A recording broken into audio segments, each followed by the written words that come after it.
జలఖడ్గం దెబ్బకు పాక్ కుదేలు. పహల్గామ్ ఉగ్రదాడి తర్వాత పాకిస్తాన్కు బుద్ధి చెప్పేందుకు సింధు జలాల ఒప్పందాన్ని భారత్ నిలిపివేయడం వల్ల దాయాది దేశానికి నీటి కష్టాలు తీవ్రమయ్యాయి. జలాశయాల్లో నీటి మట్టం దారుణంగా పడిపోయింది. ఇక వాటి నుంచి నీటిని తీసుకోలేని స్థితి ఎదురవుతోంది. గతేడాదితో పోలిస్తే సింధు బేసిన్లో నీటి ప్రవాహం 15% తగ్గింది. వేసవిలో పంటలు ఎండి కష్టాల్లో పండిన రైతులకు ఖరీఫ్లో మరిన్ని కష్టాలు తప్పవని నిపుణులు చెబుతున్నారు. పంజాబ్ ప్రావిన్స్లో గతేడాది జూన్ 5న 1.44 లక్షల క్యూసెక్కుల నీటి విడుదల ఉండగా ప్రస్తుతం నీటి విడుదల 1.24 లక్షల క్యూసెక్కులకు తగ్గింది.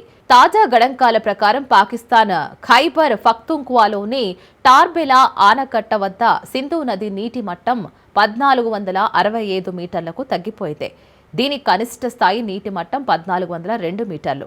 పంజాబ్లోని చెస్మా ఆనకట్ట వద్ద ప్రస్తుత నీటి మట్టం 644 మీటర్లుగా ఉంది. ఇక్కడ డెడ్ స్టోరేజీ స్థాయి 638 మీటర్లని సమాచారం. సియాల్కోట్లో మారాలా వద్ద పరిస్థితి మరీ తీవ్రంగా ఉందని సమాచారం. అక్కడ చినాబ్పై సగటు నీటి విడుదల మే 28న 26,645 క్యూసెక్కులు ఉంటే జూన్ 5న 3,064 క్యూసెక్కులకు పడిపోయింది. పాక్లోని పంజాబ్లో ఖరీఫ్ పంటలు ప్రమాదంలో పడ్డాయి. భారత నిర్ణయంతో 21% నీటి కొరత ఏర్పడుతుందని పాక్ అంచనా వేసింది. ఉగ్రవాదంపై పాక్ తీరు మారే వరకు ఒప్పందం నిలిపివేత కొనసాగుతుందని భారత్ ఇప్పటికే స్పష్టం చేసింది.